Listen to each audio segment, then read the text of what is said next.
हम सीखते हैं दो चर वाले रैखिक समीकरण बनाने के कितनी विधियां हैं। देखो दो चर रैखिक समीकरण बनाने के 5 विधियां हैं। पहले हेडलाइन देखो क्या लिखा गया है, दो चरों में युगपत रैखिक समीकरणों के हल की बीजीय विधियां। समझा ना? तो उसको इंग्लिश में क्या बोलता है, algebraic methods for solving simultaneous linear equation in 2 variables. समझा?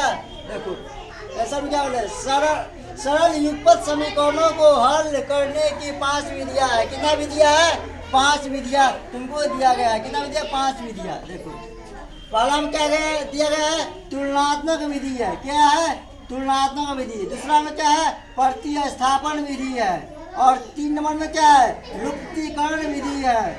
और 4 नंबर में क्या है, वर्ग गुणनखंड विधि है। और 5 नंबर में क्या है, अनुपात निर्णय विधि है। समझा ना? और तुलनात्मक विधि को अंग्रेजी में क्या बोला जाता है, कंपैरिजन, यानी कि कंपैरिजन करके हमको बनाना है। समझा ना? और प्रतिस्थापन विधि को क्या करना है, सब्स्टिट्यूशन करना है। समझा ना?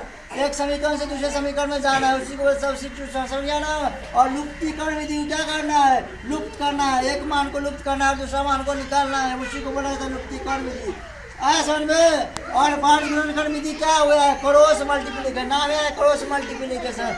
समझा ना? क्रॉस मल्टीप्लिकेशन करना है। और अनुपात निर्णय विधि क्या है, रेशियो डिटर्मिनेशन। रेशियो के साथ क्या डिटर्मिनेशन करना है।